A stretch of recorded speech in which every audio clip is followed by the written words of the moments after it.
I think one of the things that COVID has made just impossible to ignore is that this thing that felt like an abstraction, perhaps to many people, the gap between the elites and the rest of us, the gap between the haves and the have-nots, has become literally impossible to ignore because you see it in these photos. Hello and welcome. You're watching Unheard, the channel that seeks to combat herd mentality and seek out independent thinkers wherever we can find them. I'm happy to say that we have one such joining us down the line from Los Angeles today. She's called Bari Weiss, and she is a famous Substacker, former New York Times opinion pages editor. And let's say hi to her. Hi, Bari. Hi, Freddie. So excited to be here. I'm a major fan of Unheard. Well, that's great. So let me just introduce you a little bit to our viewers so they know who you are. So you were one of the key people brought in by the New York Times to bring heterodox or different perspectives to the opinion pages. So you were commissioning things and editing and also writing. And it became quite difficult for you there because of the increasingly illiberal sort of atmosphere. And eventually, last summer, at the height of the craziness, you left. Is that a fair summary? I've never put it so concisely. That's exactly what happened. And since then, you have launched a Substack, which is a independent platform for fans of writers to subscribe directly, which has gone incredibly well. You've got a large number of subscribers, and you're building that into a whole new channel. So the thing I want to get into today, Bari, is Yes. a bit of a key question that I think both of us think about a lot, which is there any sign that sanity is returning? This, for me, is kind of bouncing off a Andrew Sullivan piece last week, where he was noticing that some kind of big liberal publications, the New Yorker, the Atlantic, had published long essays that were sort of almost self-critical and certainly hesitant about some of the ideology on the left. And I just wondered, do you share his view, zooming out, that we are in the beginnings of a return to sanity? Yeah, I mean, I think it depends what returning looks like. I do not believe that these liberal institutions that essentially upheld the kind of post-war consensus, like all of these sense-making institutions, our publishing houses, our Hollywood studios, our newspapers, our magazines, in no world do I think they are going to return to normal. But do I think that people are getting aware to the hypocrisies and, frankly, this sort of dead-endedness and the nihilism of the politics of wokeness? I absolutely do. Where I am placing sort of my hope, and the thing that gives me tremendous optimism, is watching as parallel institutions get built.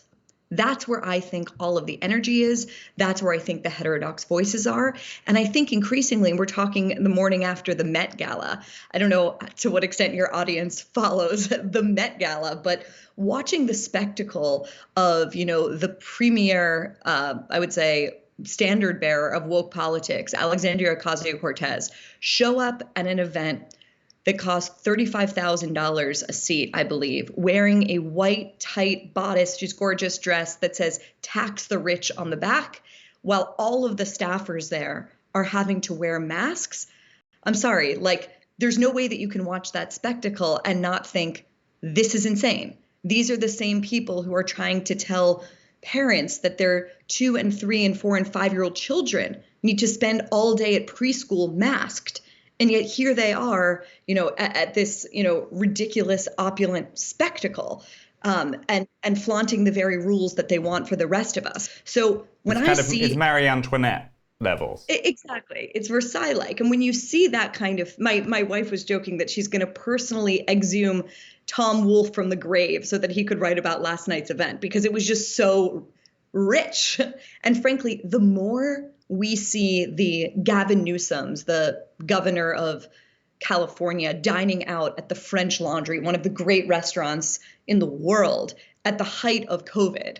The more that we see Nancy Pelosi getting her hair done at the height of COVID, or Obama throwing a 400-person birthday party for himself in Martha's Vineyard when we're supposed to be, in deep lockdown, and last night seeing AOC at the Met Gala with the tax the rich dress, the more we see, I think, of the just rank hypocrisy of these standard bearers of this particular worldview, I think it just hastens the return to sanity. But as I said before, I don't think it's going to look the way that it did before. I don't think I don't think we can rewind the clock and go back 2 years. I think we're entering a new era of sort of a political realignment, one that I think is really exciting and that I like writing about.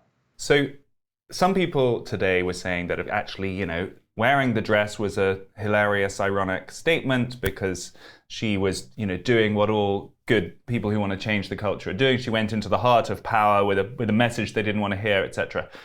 But what I'm hearing from you, which I think I agree with, is that the privilegedness, the privilege of these people is somehow intertwined with the objection to their sort of holier than thou or moral righteousness. And those two things are hard to see together. Do you think that's true, that this sort of the mix of apparent moral virtue and this very high regard for your own morality with this kind of overt privilege in all of those examples you just gave, do you think that's the thing that's going to kind of bring it down? I just think the tone deafness of so much of it and the gap between what the worldview professes to deliver and care about and what it actually looks like in practice, there's just such a chasm between those two things. I think one of the things that COVID has made just impossible to ignore is that this thing that felt like an abstraction, perhaps to many people,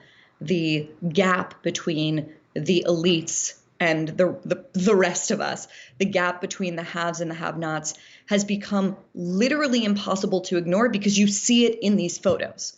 To see, Democrat from New York, Carolyn Maloney, in this gown, and I think it will become an iconic photograph. And in the background is essentially a wall of staffers for the event completely covered up. I mean, and all of us, I think, who have ventured out in places like Los Angeles right now have had the very strange experience of being waited on by people with gloves and masks still while we're there enjoying our natural wine. Like, something's got to give. And I think that if anything, COVID, and maybe this is a silver lining of it, has sort of hastened a confrontation with that divide and with the and what it means. So you mentioned Versailles earlier. Is it not, on this question of COVID and what's happened in the last year around this year and a half in this pandemic, is that some of these acts, such as masking up and showing how cautious you're being, have moved from being just sort of common sense public health measures to being something quite performative, where it's an act of service and it's a decorum, where it's sort of has a formality. So the reason all the waiters are wearing them is to show how respectful they're being, and it's become almost a sort of weird part of the status game. There's a phrase that gets thrown around a lot, which is virtue signaling. This is quite literally virtue signaling. And it's become, to me, it's become almost like comical in how irrational it is. The idea that, I need to wear a mask when I walk into a restaurant, wear a mask as I sit down at my seat. I am told by the restaurant that I should only remove it when I'm eating and drinking, but then I'm removing it and sitting in a packed restaurant with lots of other people eating and drinking. So which is it? Because at some point down the line, and I should say, to be quite clear, like, I'm someone who took COVID seriously. I got vaccinated as soon as I could. I think that there was obviously lots of rationale behind a lot of these public policies. But at some point down the line, I feel like we've lost sight of, the science here. And it's become a lot more about signaling what political tribe you're a part of. And I think that that's, it's just impossible not to see that. You're talking to us from Los Angeles. What's the truth, would you say? The people who are most virtue signaling and would be double masking and making sure to tick all the boxes, when you're privately with those people and the masks come off, as it were, are they different? Do you know people who are like that all the time and, entirely consistent? Is there a kind of public-private change? That's a really interesting question. I have seen the public-private divide, I would say more so on questions of politics and culture war than I have on something like masking and COVID. But perhaps it's hard to tell because the people who are deciding to, be alone in their car or be alone on a scooter or be alone on a beach, double masked, are probably not people who are going to hang out with me. So I don't really know what they're doing in private, to be honest with you. But I think that the interesting theme that you're getting at there is that there is, this very strange divide between what people profess to believe on places like Twitter and the rest of it, and what they actually say around a dinner table. And I think one of the reasons that I appreciate Unheard and why I'm optimistic, at the sort of birthing of a lot of these new independent channels is I think what lots of us are trying to do is to have those private conversations out loud and in public, and to erase the divide between what people really believe and want to talk about and what you're supposed to say to sort of accord with the narrative. That definitely feels true. I mean, if we rewind the clock a little bit to even just last July when you resigned, I mean, that was in a way the high point of things you can't say. The Black Lives Matter protests were ongoing, and a lot of people were concerned about elements of that, but it was totally impossible to talk about in a normal way. The kind of Trump obsession was only increasing towards the end of his term. And then, of course, lockdowns had just happened and the COVID thing. And it was all this sort of maelstrom. And it was a most extraordinary summer. Yeah. I mean, I think looking back on it, hopefully, I feel like the fever has broken. Well, there are several fevers have broken. And it felt like a moral frenzy to me, to be honest with you. Like it felt like people really could not think rationally, and for lots of understandable reasons. So I'd love to just pass out a couple of those themes if we could, because I just chucked three in and said that last year, we had Trump, we had COVID, and then we had the BLM, the sort of race issue. Let's just pull out the Trump one for 1 second, because I really felt that come January, when, despite everything, he left, things would calm down and there would be a sort of step change in the political atmosphere, and that essentially people who had disliked him so strongly would find less reason to be politically aggressive towards people they didn't agree with, because the big threat was sort of gone. It didn't feel like that necessarily happened. What's your experience of that? Has the intensity of the Trump era ebbed away? I do have to say, and this is purely anecdotal from my own life, that the kind of inability to talk across the political divide between family and friends, that does feel like it has died down to some extent, and thank God that it has. But I think that a lot of the political changes that Trump was an expression of, populism, neo-isolationism, divides between the masked and the unmasked, the red and the blue, the people who are, pro-vaccine passport and the people who are deeply skeptical, those are all here to stay. And so I don't think we should be surprised that the culture war, to the extent that it's a culture war, I think it's like much bigger than that name implies, that's here to stay. So I'm getting from this a little bit of optimism.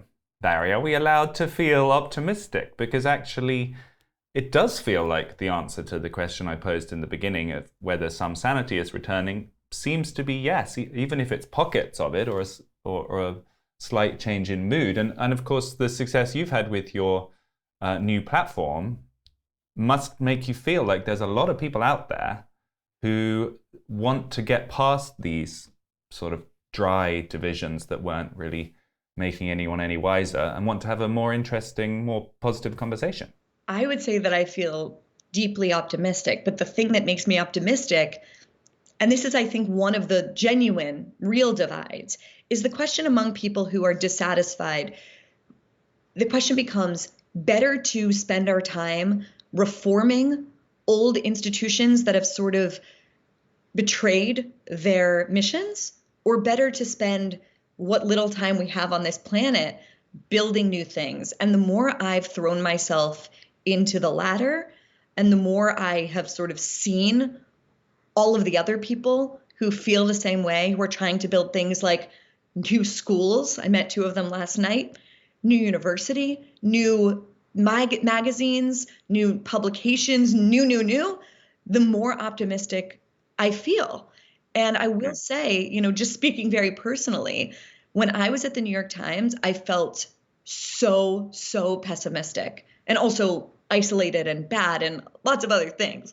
But I felt really pessimistic. And the further away that I've gotten from that publication, and also from that kind of claustrophobic, blinkered view of the world, which still believes that the old divisions are the relevant ones today, just the better I have felt, the more free that I felt, and frankly, the more connected to readers I have felt.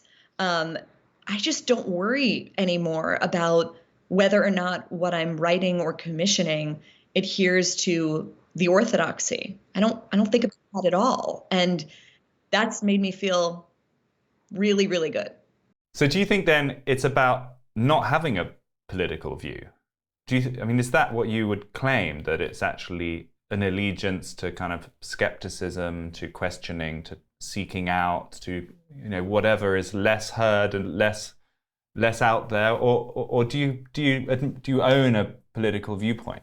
I think the thing that I'm really interested in right now is the sort of the new, like, I keep saying this phrase, but I don't know how else to say it, the new sort of political realignment. Me and Glenn Greenwald disagree about 100 million things. We disagree about more than we agree about. But I think we would both come on here and say to you, the old sense-making institutions and their sort of constrained way of looking at the world, their lack of the fact that they just simply don't mirror the world as it is to their readers is a problem. And that's what I want to do. I mean, in a way, it's very old school. I want to hold up a mirror to the world as it is for my readers. And that is something that a lot of these places with far more resources than me really aren't doing a great job of at this stage of the game. But what does that realignment really look like then? I mean, once at the moment, it feels like there's a sort of what could be quite a temporary alliance of people who are in favor of free expression and exchange of ideas and don't want things to be shut down and all of that. But if we get through that moment and the free expression is allowed again, what happens? Everybody goes back to their corner? Or do you think we've been changed somehow through this process, that somehow, through going through this battle, you'll forever have something in common with Glenn that you didn't have before? Do you think this has actually created new groupings that are going to survive, even if the kind of free expression comes back? I just think first of all, if free expression comes back, that'd be great. I mean, we'd cross that bridge when we came to it. But I guess I just feel that the urgent questions are so different now than they were a decade ago. Like the question about the power of big tech in all of our lives. Is that a left-wing concern? Is that a right-wing concern? I don't know. Like, to me, that's an urgent concern that I don't think the old political divisions have a clear answer for. The role of, big pharma, the question about whether or not and I think this is an obviously urgent one given the past few weeks and the absolute catastrophic withdrawal from Afghanistan, the people I hear expressing the view that, you know what, the US shouldn't be the world's policeman anymore, and that entire war was a horribly catastrophic error, they are just as likely to be left wing as they are right wing.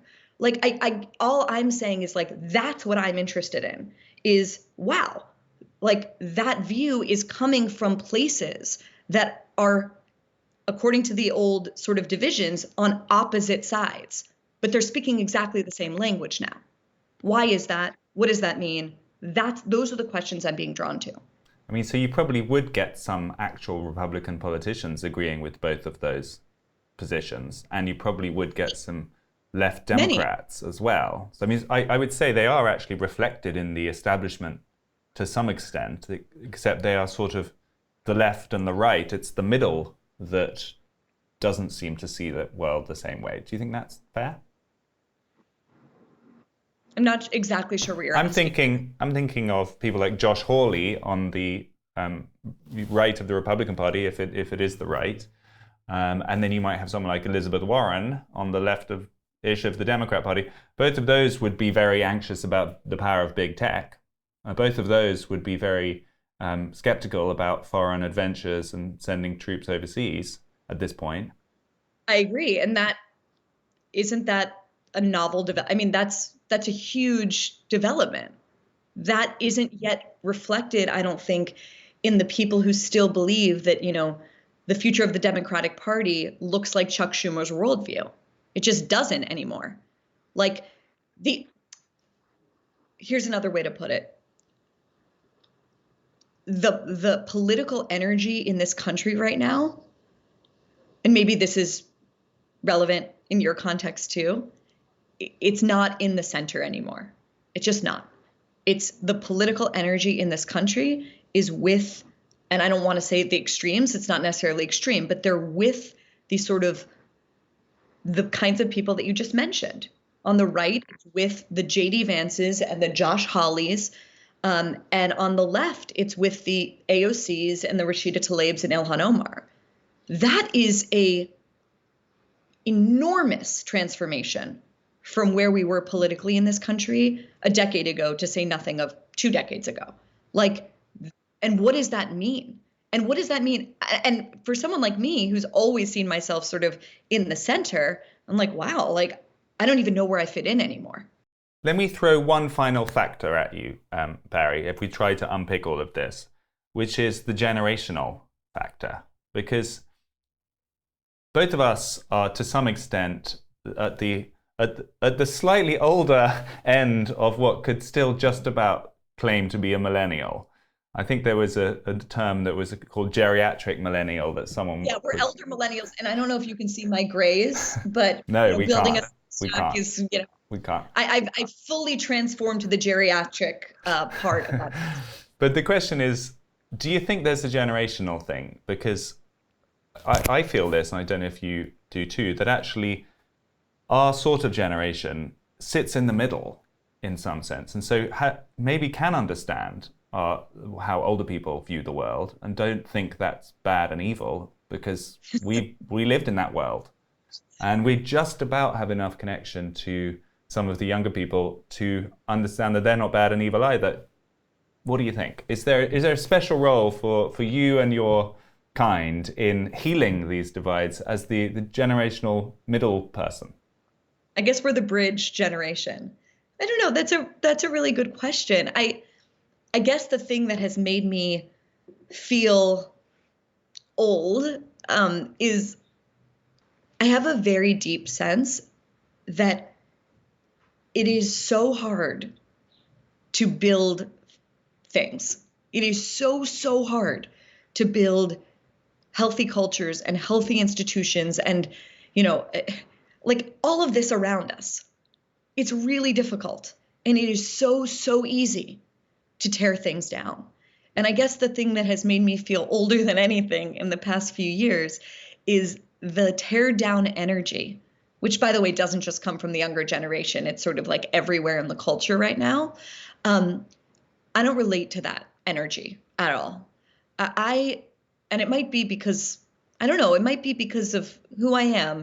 My wife and I are always remarking about the fact that, wow, like we own a home as two women who are married, in an American city. Like those things would have been inconceivable a generation ago. And the fact that, we can walk down the street together and not be scared of our safety. And like that's an amazing and miraculous thing. And I'm just so aware of all of the work and building that went into making my life possible that I tend to be skeptical of people that say, ugh, this isn't perfect. Let's get rid of all of it. Let's tear everything down to the studs and start over. No, like let's look out to the world and acknowledge that for all of our incredibly deep flaws and problems, I would not trade my life and the and the luck of my birthplace for anything in the world. And for me, that's just something that I'm always trying to hang on to, because it's just really, really easy to focus on the things that are flawed and not focus on all of the things that we have that we want to preserve. If I ask you, what does the happy ending look like? What does a world where these new institutions have been built and we fast forward 10 or 15 years and the culture is healthier, what does that look like? I think liberalism is a really, really good thing. Like liberalism in the classical sense of what that means. I think a culture that decides, hey, you know what? It's better to judge people based on their character and based on their deeds and not based on the amount of melanin in their skin or the place they were born or their station in life or the sins of their parents. Hey, you know what's great? Not believing that people are American because of, some notion of blood and soil nationalism. You know what's really great? Believing in individual liberty and of freedom of thought and conscience. Like those things right now, they used to be taken for granted in this country. Now they have come under sustained assault from lots of different directions. And for me, what would be an unbelievable success, and I have no illusions that this will come anytime soon, is a return to an appreciation for those values that have made, Western civilization the most free, progressive in the genuine sense of that word in all of history. And somehow we've lost sight of that. And I guess one of the things I'm focused on is trying to get people to focus back on those things again. Bari, thank you for talking to us. Thanks, Freddie. Thanks, Unheard. Wow, some soaring rhetoric there from Bari Weiss. I almost felt she was going to ask us to cast our ballot for her in some future election. I'm sure that's not on the cards, but it was great to hear her perspective. Funny that many of the things she was saying there at the end, the importance of liberalism, of negotiation, of treating people for the content of their character instead of their skin color, would have seemed really quite establishment, quite ordinary some years ago, and now seem strangely heretical to say. We've come a long way. Thank you to Bari for her time, and thanks for tuning in. This was Unheard.